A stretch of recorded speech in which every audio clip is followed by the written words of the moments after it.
Hello friends, welcome to my TET class. Friends, आज हम देखेंगे हिस्ट्री। और हिस्ट्री में देखिए हमें क्या देखना, पहले आपका सिलेबस देख लेते हैं।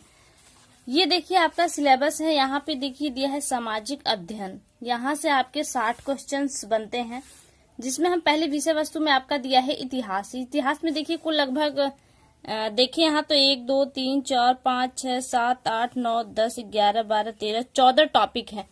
14 टॉपिक्स आपको पढ़ने हैं। अगर यहाँ पे हम देखें तो इसमें कुछ ऐसा है कि कुछ टॉपिक्स ऐसे हैं जिन पे हम प्रश्न उत्तर करें तो ज्यादा अच्छा होगा। वहां पे बुक्स को देखना ठीक नहीं होगा। और अभी जो हम देखने वाले हैं वो है इतिहास जानने के स्रोत। देखिए, अगर आप कोई भी बुक है आपके पास यूपीटीटी से रिलेटेड, अगर आप खोजेंगे तो वहां पे इस तरह से टॉपिक तो नहीं दिया है, बट हाँ ये है कि इतिहास के जो स्रोत है उसकी पूरी जानकारी आपको वहां से मिलेगी। तो हम अभी जो देखने वाले हैं इतिहास के वो स्रोत देखेंगे जिससे हमें इतिहास की पूर्ण जानकारी होती है। तो अभी हम चलते हैं, स्टार्ट करते हैं, देखते हैं पहली वीडियो। और इसके बाद देखिए आपका भूगोल भी है। भूगोल में आपका नागरिक शास्त्र यहाँ दिया है। अगर आगे हम देखें इसी तरह से तो भूगोल में देखिए आपका दिया है भूगोल।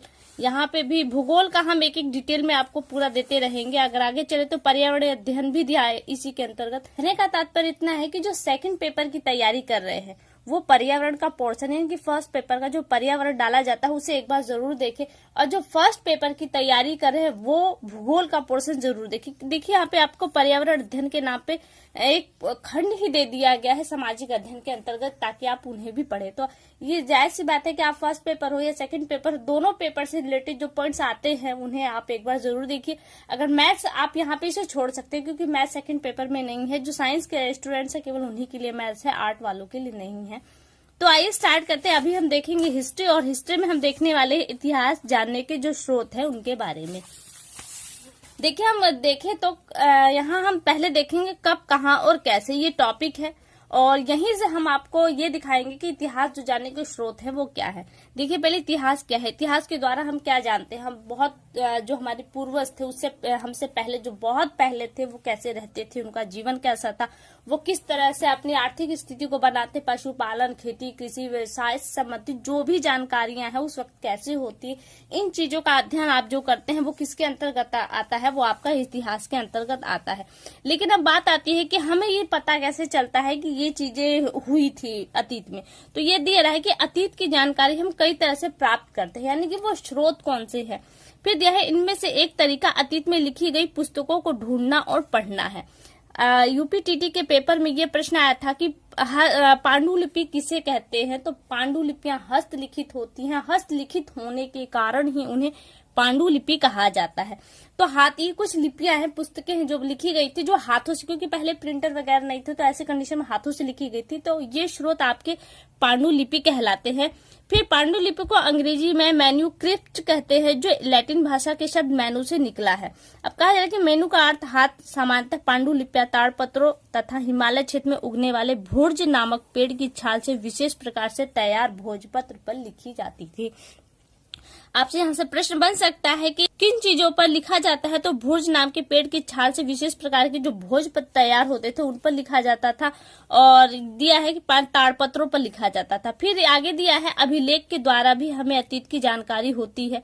अभिलेख कहाँ उत्तीर्ण किए जाते थे, पत्थरों पर, शिलालेखों, पत्थरों पर, और जो धातुओं के एक चद्दर बनाए जाते थे उन चद्दरों पे लिखा जाता था। और कहा जा रहा है कि महाकाव्य, कविताएं तथा नाटकों के द्वारा भी प्राचीन काल की धार्मिक मान्यताओं के से भी हमें अपने इतिहास की जानकारी प्राप्त होती है। इसके अतिरिक्त कई अन्य अतीत में बनी और उपयोग लाई जाने वाली ऐसी वस्तुओं का अध्ययन करने वाला व्यक्ति जो पुरानी समय में जो वस्तुएं थी, जैसे कि हमारे जो पूर्वज है वो मट्टी के जो बर्तन यूज करते थे, उन मट्टी के बर्तनों का जो अध्ययन करता है उन्हें हम पुरातत्वविद कहते हैं। यहाँ देखिए दिया है कि पुरातत्वविद कहलाते हैं। फिर दिया है पुरातत्वविद पत्थर, ईंट से बनी इमारतों, अवशेषों, चित्रों तथा मूर्तियों का अध्ययन करते हैं। वे औजारों, हथियारों, बर्तनों, आभूषणों तथा सिक्कों की प्राप्ति के लिए खुदाई करते हैं। इनमें से कुछ वस्तुएं पत्थर की, पकी मिट्टी तथा धातु की बनी होती हैं, और इन सबों का अध्ययन करने वालों को हम क्या कहते हैं, पुरातत्वविद। अब आगे दिया है कि पुरातत्वविद जानवरों, चिड़ियों तथा मछलियों की हड्डी भी ढूंढते थे, और इनसे उनको जो पुरानी अतीत है उनकी जानकारी प्राप्त करने में मदद मिलती थी। और लिया है कि पांडुलिपियां अभिलेखों तथा पुरातत्व से ज्ञान जानकारियों के लिए इतिहास का समानांतर स्रोत शब्द का प्रयोग करते हैं। जो हमें प्राचीन जानकारी जिन चीजों से प्राप्त होती थी, यहाँ पे जो दिया है पांडुलिपियां, अभिलेख, पुरातत्व से ज्ञात जानकारी जो पुरातत्व वेदा देते हैं। तो इतिहासकार इन चीजों को क्या कहते हैं? स्रोत शब्द का प्रयोग करते हैं। इतिहासकार इन्हें कहते हैं जो अतीत का अध्ययन करते हैं। इतिहासकार उन लोगों को कहते हैं जो अतीत की बातों का अध्ययन करते हैं। अब देखिए यहाँ पे दिया भारत में जो इतिहास के जो स्रोत है उन्हें देखिए दिया है। यहाँ पे 4 प्रकार के वो स्रोत है दिया है आपका। देखिए यहाँ पे भारतीय इतिहास के स्रोत कौन से? 4 स्रोत है। धर्म ग्रंथ है आपके, ऐतिहासिक एवं समसामयिक ग्रंथ है जो वर्तमान समय में लिखी गई थी उस समय, विदेशियों के विवरण, पुरातत्व संबंधी साक्ष्य प्राप्त है। देखिए धर्म ग्रंथ कौन से है? इतिहास की जानकारी के सबसे प्रमुख स्रोत धर्म ग्रंथ है, जिनमें वैदिक, बौद्ध तथा जैन ग्रंथ आते हैं। आपके धर्म संबंधी जो ग्रंथ है। अब वैदिक ग्रंथ में देखिए क्या है आपके वैदिक ग्रंथ। भारत के सबसे जो प्राचीन धर्म ग्रंथ हैं वो वेद है। उनकी संख्या 4 है। कौन कौन से? ऋग्वेद, सामवेद, यजुर्वेद और अथर्ववेद। फिर यह है वेदों में यज्ञ एवं कर्मकांडों के विधान को अच्छी प्रकार समझने के लिए ब्राह्मण ग्रंथों की रचना की गई है। यानी कि इन वेदों के अंतर्गत आपको ब्राह्मण ग्रंथ देखने को मिलेगा। और प्रश्न यहाँ से भी बनेगा कि जैसे ऐतरेय एवं कौशिकीय ब्राह्मण ग्रंथ किस वेद का है? तो वो ऋग्वेद का है। ये चीज भी यहाँ से जानते चलिए। यजुर्वेद के जो ब्राह्मण ग्रंथ हैं वो शतपथ तथा वाजसेन है। सामवेद में पंचविश है और अथर्ववेद में गोपत्क है। फिर आगे दिया है इन्हीं चीजों से रिलेटेड अरण्य ग्रंथों में दार्शनिक एवं रहस्यात्मक विषयों का वर्णन होता है जो संख्या में 7 है। देखिए फ्रेंड्स यहाँ से तो हम इन चीजों को पढ़ रहे हैं, लेकिन साथ में इसका अभ्यास भी 2-3 टॉपिक जैसे हमारे कंप्लीट होते हैं इनसे रिलेटेड हम अभ्यास करेंगे, प्रश्नों को देखेंगे और आगे ऐसे टॉपिक्स हैं जिन पे हम प्रश्न उत्तर के माध्यम से उन टॉपिक्स को देखेंगे। फिर आगे दिया उपनिषद वैदिक साहित्य के अंतिम भाग है, इसलिए इन्हें वेदांत भी कहा जाता है। वेदों का अर्थ समझने के वेदांग काफी सहायक होते हैं। इनकी संख्या 6 है। प्रश्न पूछेगा वेदांगों की संख्या कितनी है? तो वेदांगों की संख्या 6 है। फिर आपके देखिए यहाँ से ये खत्म होता है और दिया है आपका बौद्ध धर्म।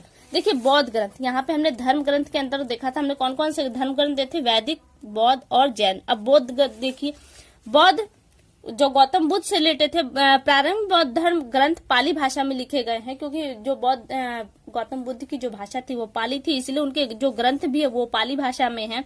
बौद्ध ग्रंथ आगंतुक निकाय में 6ठी शताब्दी ईस्वी पूर्व 16 महाचंद्रपर्तों का उल्लेख आपको इस ग्रंथ में मिलेगा। फिर कहा जा रहा है कि बौद्ध ग्रंथों में त्रिपिटक सर्वाधिक महत्वपूर्ण है। ये आपका मोस्ट इंपोर्टेंट प्रश्न है। जो निम्नलिखित है कौन कौन से हैं वो त्रिपिटक? ये देखिए सुत्त पिटक, विनय पिटक, अभिधम्म पिटक, ये आपके बौद्ध धर्म के त्रिपिटक के अंतर्गत आते हैं। फिर आपका आ जाता है जैन धर्म ग्रंथ। जैन धर्म ग्रंथ की जो भाषा है वो प्राकृतिक भाषा है और स्वामी महावीर द्वारा दिए गए मौलिक जो 14 प्राचीन ग्रंथों में इन्होंने पूर्व कहते हैं, बाद में इन्हें 12 अंग एवं 12 उप अंगों में भी विभाजित कर दिया गया। आगे है जैन ग्रंथों का संकलन गुजरात वल्लभी ईस्वी की 6ठी शताब्दी में हुआ है। ये आपका जैन धर्म ग्रंथ हो गया। फिर दिया है ऐतिहासिक एवं सामयिक घटनाएं। यहाँ पे देखिए ऐतिहासिक जो सामयिक दिया है। दूसरा पॉइंट अब हम देखेंगे। दूसरा पॉइंट होता है यहाँ पे देखिए क्या होता है, जो वर्तमान समय जैसे इस समय भी राइटर बहुत चीजें लिखते हैं वर्तमान स्थिति को दिखाने के लिए, उस तरह से उस वक्त भी कुछ लेखक थे जो वर्तमान स्थिति को दिखाते थे, जिन्हें कहाँ किसमें डाला गया? आपके ऐतिहासिक एवं समसामयिक ग्रंथों के अंतर्गत। ऐतिहासिक एवं समसामयिक ग्रंथों को धर्मेतर साहित्य भी कहा जाता है। इस प्रकार ग्रंथ में तत्कालीन भारतीय समाज के राजनीतिक एवं शासकीय इतिहास को जानने के बहुत मदद मिलती है। जो वर्तमान सिचुएशन थी, हालांकि वो उस समय की वर्तमान थी, आज के लिए वो हमारे लिए इतिहास का स्रोत है। अब है विदेशों के विवरण। विदेशियों के विवरण देखिए समय समय पर हमारे भारत देश में बाहर से भी कुछ लोग आए हैं और जिन्होंने अपनी पुस्तक लिखी है और उन्होंने भारत देश में जो व्यवस्था थी उसका वर्णन किया है। इसमें आपके यूनानी लेखक और रोमन लेखक आते हैं, जिनमें यहाँ पर टेसियस और हेरोडोटस है आदि है। वहीं पर चीनी लेखन में देखें तो फाहियान, वेहनसांग, इते चाउजू आदि आते हैं इसके अंतर्गत। अगर अरबी लेखक के रूप में देखें तो अलबरूनी, सुलेमान, अलमसूदी आते हैं इसके अंतर्गत। फिर देखिए पुरातत्व संबंधी जो साक्ष्य हमारा लास्ट बचा है यहाँ पे,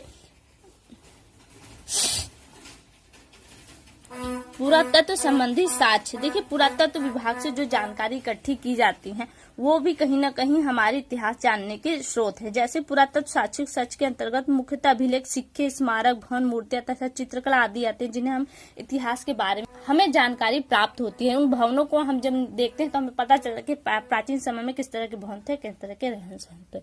तो फ्रेंड्स, आज के लिए केवल इतना ही। अगली वीडियो में आपसे फिर मुलाकात होगी। तब तक के लिए नमस्कार।